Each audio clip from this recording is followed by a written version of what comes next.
मैं Priyanka Bishnoi from Chaudhary Motara Mir college of education 5 NRD Nirvana, class B.Ed second year. Subject है हमारा पर्यावरण अध्ययन।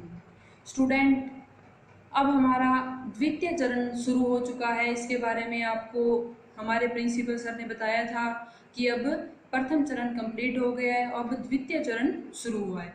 अब प्रथम चरण में हमने फर्स्ट यूनिट के बारे में चर्चा की थी। पहले यूनिट हमारी कंप्लीट हो चुकी है और हमने सेकंड यूनिट का एक टॉपिक पूरा किया था, जनसंख्या विस्फोट। स्टूडेंट, हमारी एक यूनिट और सेकंड यूनिट का एक टॉपिक कंप्लीट है और जैसा आपको सर ने बताया था कि आपका ऑनलाइन टेस्ट है, उसके लिए भी आप क्या है कि अपनी तैयारी रखें। प्रथम चरण में जो हमारी वीडियो बन चुकी है, जो आपको PDF उपलब्ध करवाए गए हैं, उनको देखें और उनके बारे में विस्तार से अध्ययन करें। और सेकंड यूनिट यानी कि द्वितीय चरण में आपका नया टॉपिक स्टार्ट होने जा रहा है, पर्यावरण प्रदूषण। स्टूडेंट, अपने पर्यावरण प्रदूषण के बारे में चर्चा करेंगे। आप पीछे आपने पढ़ा होगा कि पर्यावरण प्रदूषण क्या होता है, किस प्रकार होता है, इसके क्या क्या कारण हैं और कितने प्रकार का होता है, ये आप पीछे पढ़ चुके हो। पीछे आप कक्षाओं में पर्यावरण अध्ययन या पर्यावरण प्रदूषण के बारे में पढ़ चुके हो। तो अपने आज फिर से स्टार्ट करते हैं। पर्यावरण प्रदूषण का अर्थ होता है पर्यावरण की गुणवत्ता को कम करना, जो मानवीय क्रियाओं के द्वारा प्राकृतिक संसाधनों के अधिक उपयोग के कारण होता है, जैसे वनों के कटाव से, कृषि में रासायनिक खादों के प्रयोग से तथा औद्योगिकीकरण से। ठीक है, दूसरे शब्दों में हम मान सकते हैं मानवीय क्रियाओं के द्वारा स्थानीय स्तर पर पर्यावरण की गुणवत्ता पर विपरीत प्रभाव डालना एवं इसमें परिवर्तन होना ही क्या कहलाता है, पर्यावरण प्रदूषण कहलाता है। एक बार फिर से सुने, मानवीय क्रियाओं के द्वारा स्थानीय स्तर पर पर्यावरण की गुणवत्ता पर विपरीत प्रभाव डालना एवं इसमें परिवर्तन होना ही क्या कहलाता है, पर्यावरण प्रदूषण कहलाता है। आज के युग में सभी प्रकार के विकास की क्रिया में रुकावट आना क्या है कि प्रदूषण का कारण है। इसलिए विकास के परिणाम स्वरूप देश में गैसों का, तरल पदार्थों का तथा ठोस पदार्थों का अपव्यय माना जाता है। औद्योगिक विकास के कारण अधिकांश अनावश्यक पदार्थ इतना इकट्ठे हो गए हैं कि इससे पर्यावरण में प्रदूषण उत्पन्न हो गया है और प्रदूषण से क्या है, पर्यावरण की गुणवत्ता का ह्रास हुआ है और इसकी गुणवत्ता का भी क्या हुआ है, ह्रास हुआ है। इस प्रकार ये हमारा अर्थ कंप्लीट हुआ। उसके बाद में हम चर्चा करेंगे पर्यावरण प्रदूषण के प्रकार। आपको पता ही है पर्यावरण प्रदूषण कितने प्रकार का होता है। पर्यावरण प्रदूषण के प्रकारों के बारे में अपने चर्चा विस्तार से करते हैं। पर्यावरण प्रदूषण के प्रकार, सबसे पहला प्रकार है वायु प्रदूषण, नंबर 2 है जल प्रदूषण, नंबर 3 है ध्वनि प्रदूषण, नंबर 4 है भूमि प्रदूषण और नंबर 5 है रेडियोधर्मी प्रदूषण। रेडियोधर्मी प्रदूषण एक बार फिर से देखते हैं। सबसे पहले है वायु प्रदूषण, नंबर 2 है जल प्रदूषण, नंबर 3 है ध्वनि प्रदूषण, नंबर 4 है भूमि प्रदूषण और नंबर 5 है रेडियोधर्मी प्रदूषण। कि वायु प्रदूषण क्या है और इसके क्या क्या कारण हैं। वायु प्रदूषण क्या है कि वायु को प्राण तत्व माना जाता है। मनुष्य को जीवित रहने के लिए किसकी आवश्यकता होती है, वायु की परम आवश्यकता होती है। इसके बिना जीवित रहना संभव नहीं है। पृथ्वी से 15 किमी की ऊंचाई तक वायु की मात्रा अधिक होती है। वायु का यही भाग मानव जीवन के लिए बहुत महत्वपूर्ण होता है। वायु के 80% भाग में क्या पाई जाती है? नाइट्रोजन, और शेष 20% भाग में ऑक्सीजन की मात्रा होती है। कितने प्रतिशत नाइट्रोजन पाई जाती है? 80% क्या पाई जाती है? नाइट्रोजन, और 20% भाग में क्या पाई जाती है? ऑक्सीजन।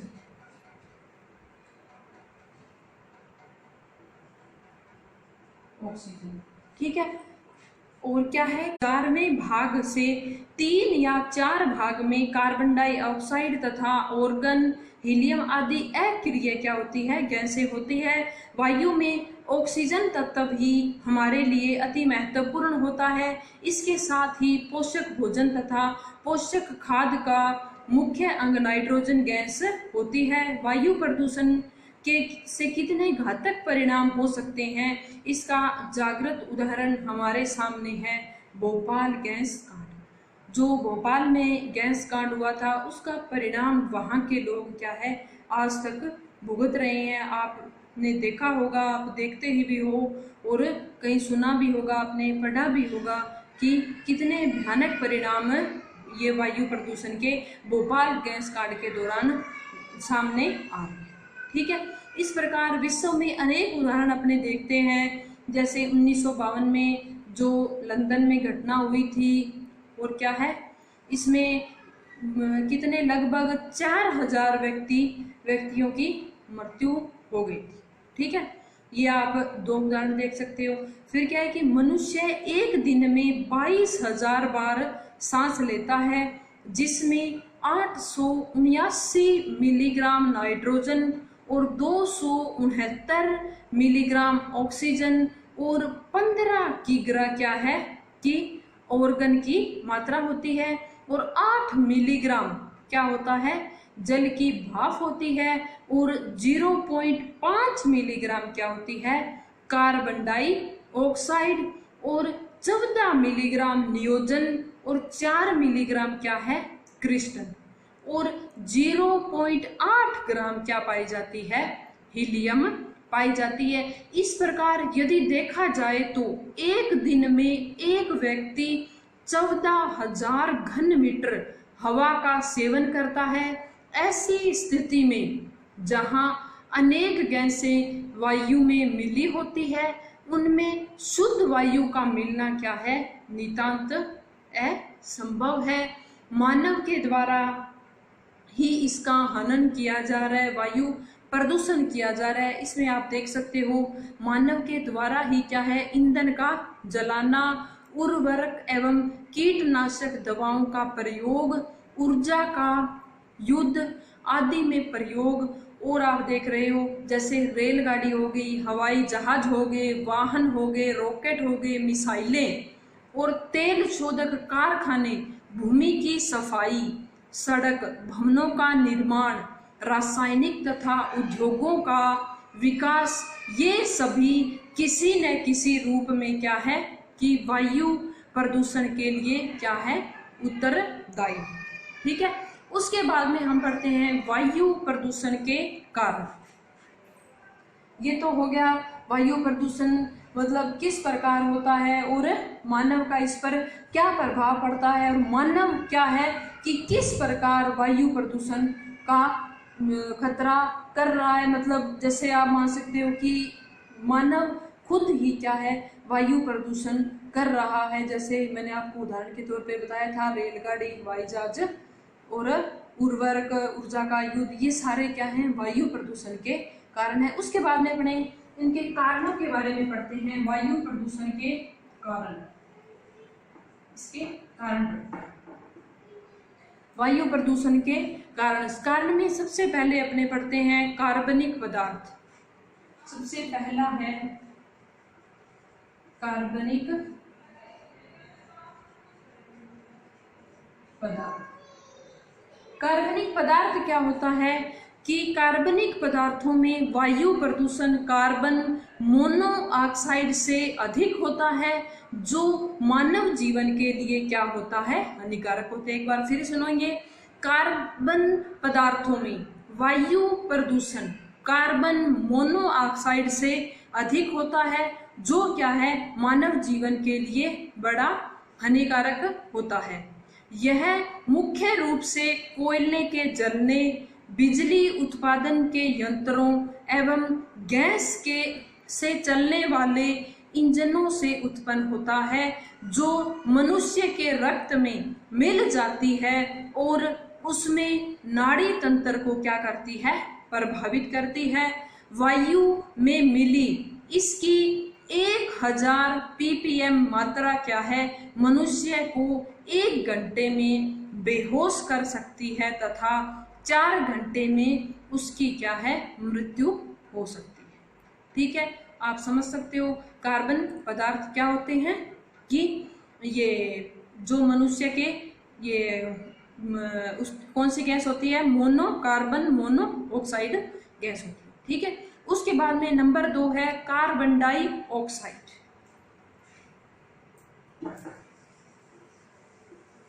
कार्बन नहीं पढ़ रहे हैं अपने, दूसरी है कार्बन डाइऑक्साइड।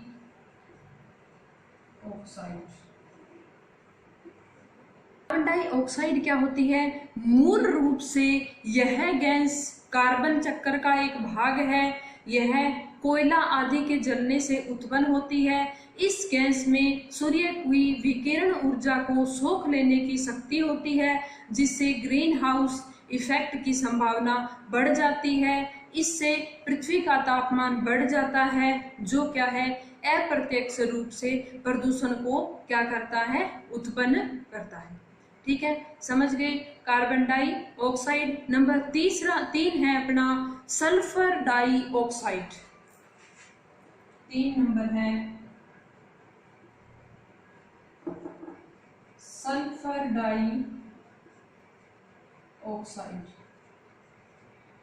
पहला कौन सा था, कार्बनिक पदार्थ। नंबर 2 कौन सा था, कार्बन डाइऑक्साइड। नंबर 3 है सल्फर डाइऑक्साइड। सल्फर डाइऑक्साइड क्या होता है, सामान्य रूप से वायुमंडल में सल्फर डाइऑक्साइड से वायु प्रदूषण होता है। ये दोनों महत्व SO2 और SO3 क्या है कि ये दोनों ही क्या है, महत्वपूर्ण सल्फर डाइऑक्साइड हैं। यह गैस पेट्रोल एवं कोयले के जलने से उत्पन्न होती है। कफ की मात्रा बढ़ जाती है। किस में होती है, गैस पेट्रोल एवं कोयले के जलने से उत्पन्न होती है। यह मानव की श्वास क्रिया को क्या करती है, प्रभावित करती है। जो आजकल कोरोना चल रहा है वो क्या है कि श्वास की, जिसको सांस की प्रॉब्लम है, आप मोबाइल में ट्यून सुनते ही हो कि सांस की दिक्कत होने पर तुरंत क्या है, चिकित्सा से संपर्क करें। तो क्या है कि कौन सी गैस है वो, सल्फर डाइऑक्साइड क्या है कि यह मनुष्य के श्वास क्रिया को प्रभावित करती है। इससे मनुष्य को क्या होता है, गला घुटने लगता है और क्या हो जाती है, कफ की मात्रा क्या है, बढ़ जाती है। सिर में दर्द, नेत्रों में खुजली और जलन होने लगती है। इससे श्वास की बीमारी का संकट और दमा या फिर आप मान सकते हो टीबी या खांसी अधिक होने क्या है, लगती है। यह गैस वायुमंडल में आर्द्रता से तुरंत क्रिया करके सल्फ्यूरिक एसिड बनाती है, जो अनेक श्वास की बीमारियों की जड़ है। कभी कभी इसकी वर्षा होने से वनस्पति क्या है, नष्ट हो जाती है, जिससे प्रदूषण की मात्रा वायु में बढ़ जाती है। सल्फर ज्वालामुखी विस्फोट से निकलता है। यह शहरों में सीवर से भी उत्पन्न होता है और क्या है, इसका मूल स्रोत तो वे कारखाने हैं जिसमें हाइड्रोजन सल्फर डाई को ईंधन के रूप में प्रयोग किया जाता है। इससे क्या होता है, मनुष्य बेहोश हो जाता है तथा उसकी मृत्यु भी हो सकती है। ठीक है, समझ गए। सल्फर डाइऑक्साइड किससे ये प्रभावित होती है, पेट्रोल और कोयले के जलने से उत्पन्न होती है। मनुष्य को क्या दिक्कत होती है, श्वास की दिक्कत होती है। कोरोना याद रखना, सल्फर डाइऑक्साइड। नंबर 4 है नाइट्रोजन ऑक्साइड। नंबर 4 है नाइट्रोजन ऑक्साइड। नाइट्रोजन ऑक्साइड क्या होता है? नाइट्रोजन ऑक्साइड यह सबसे महत्वपूर्ण वायु प्रदूषक है। नाइट्रोजन ऑक्साइड अवशेषों के जलने से तथा वाहनों एवं बिजली उत्पादन के संयंत्रों से अधिक उत्पन्न होती है। इससे अल्ट्रावायलेट प्रकाश की मात्रा क्या हो जाती है? कम हो जाती है। यह ऑक्सीजन से निकलकर नाइट्रिक एसिड तैयार करती है। यह क्षारशील, पीड़ादायक और विषैला होता है। क्या होता है? ध्यान से सुनना। यह क्षारशील, पीड़ादायक और क्या होता है? विषैला होता है। इससे रासायनिक कोहरा भी उत्पन्न होता है। ये इस गैस की तीव्रता आंख, कान और नाक को क्या करती है? प्रभावित करती है। परिणामतः मनुष्य का गला सूखने लगता है, सर में दर्द होने लगता है और उससे क्या है? सांस लेने की भी परेशानी होने लगती है। इसका पेड़ पौधे पर भी प्रभाव पड़ता है, क्योंकि उससे इनकी मेटाबॉलिक क्रिया पूर्ण रूप से प्रभावित होती है। कौन सी क्रिया? मेटाबॉलिक क्रिया क्या होती है? पूर्ण रूप से प्रभावित होती है। वायुमंडल में ओजोन की अधिक मात्रा मनुष्य के स्वास्थ्य एवं फसलों के उत्पादन दोनों को ही क्या करती है? प्रभावित करती है। ठीक है। उसके बाद में नंबर 5 आता है अपना धूल, डस्ट। नंबर 5 कौन सा है? धूल।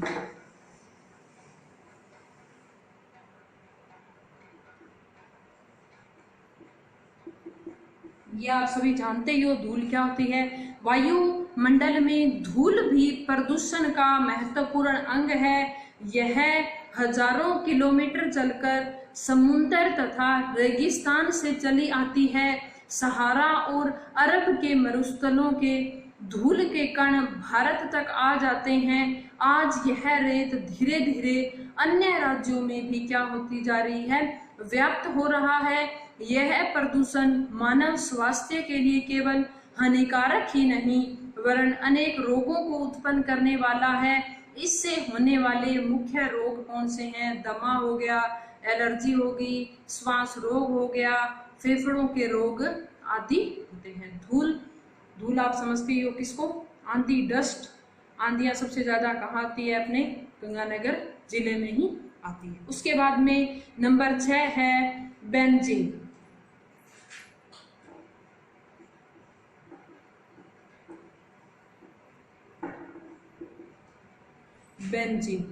बेंजीन क्या होती है? बेंजीन तरल रूप से गैस के रूप में निकलता है। क्या है? तरल रूप से गैस के रूप में निकलता है। इससे मनुष्य के फेफड़े सर्वाधिक प्रभावित होते हैं।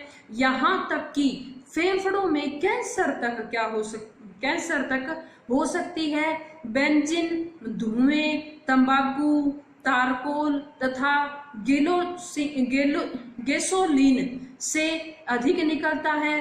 पृथ्वी पर कूड़े और कचरे के सड़ने के कारण से भी वह उत्पन्न होती है। इससे स्थानीय पर्यावरण पर क्या पड़ता है? दूषित प्रभाव पड़ता है। और क्या है कि वायु प्रदूषण उत्पन्न होता है, मानव जीवन के स्वास्थ्य को अधिक क्या करता है? प्रभावित करता है। ये हो गया बेंजीन गैस। एक तरह की गैसें हैं ये सारी की सारी। ये कैसे वायुमंडल में मिलके हमारे वायु प्रदूषण को हमारे जो हम अपने श्वास लेते हैं उसको क्या है कि हानि पहुंचा रहा है। इससे हमारे शरीर को क्या क्या क्या है? नुकसान झेलना पड़ रहा है। ठीक है। उसके बाद में नंबर 7 है अपना पारा। पदार्थ है जो चट्टानों तथा मिट्टी में पाया जाता है। इसका उपयोग पेंट्स, सौंदर्य प्रसाधन तथा कागज की लुगदी आदि में किया जाता है। यह वायुमंडल के कणों के रूप में रहकर मानव के नाड़ी संस्थान, लीवर तथा आंखों को प्रभावित करता है। इससे क्या होता है कि सर में दर्द रहना, लीवर में सूजन और क्या है कि श्वास लेने में दिक्कत और क्या है कि हाथ और पैरों में दर्द होना। ये किसका कारण है? पारे का कारण है। ठीक है। इस प्रकार हमारे वायु प्रदूषण के कुछ कारण कंप्लीट हुए।